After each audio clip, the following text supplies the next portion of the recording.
Les artistes sont de plus en plus sollicités pour améliorer les conditions d'accueil et de travail à l'hôpital. Depuis une dizaine d'années, le CHU de Nice associe de jeunes talents au réaménagement de certains espaces et leur travail est probant. Anne Lehars, Brice Bobby. De l'hôpital, trop souvent, on ne retient que couleurs tristes et ambiance morose.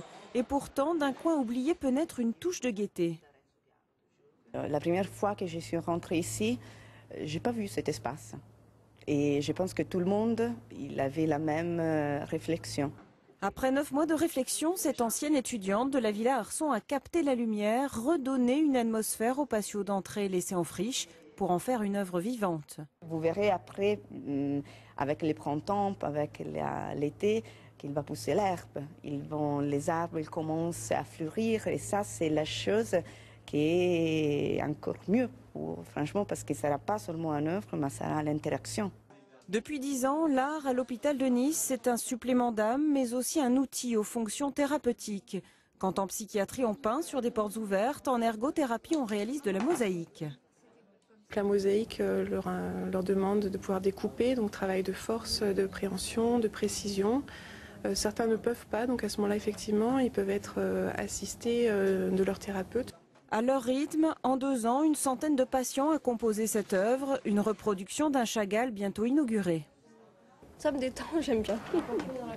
J'aime bien l'activité, donc c'est pour ça que j'ai accepté d'y participer. C'est un service qui m'a beaucoup aidé.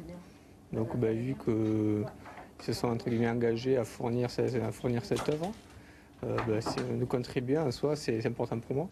La reproduction du Cantique des Cantiques sera elle aussi partagée puisqu'installée dans le hall de l'Archer 1, toujours dans un esprit d'ouverture. C'est quand même un lieu de passage, des rencontres avec des publics et c'est pas incompatible en fait finalement de pouvoir y découvrir au hasard des projets, des artistes récents ou plus anciens.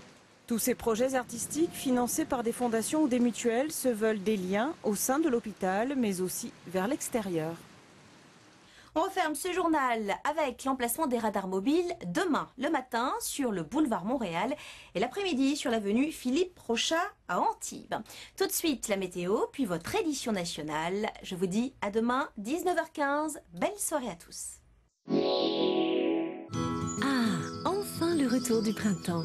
France 3 vous présente la météo avec les jardineries Petruccioli.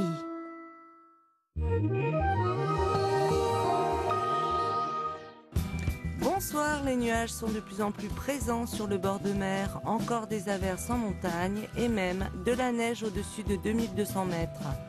Les températures sont stables, 16 à 18 degrés sur le littoral. Très belle soirée à vous, à demain.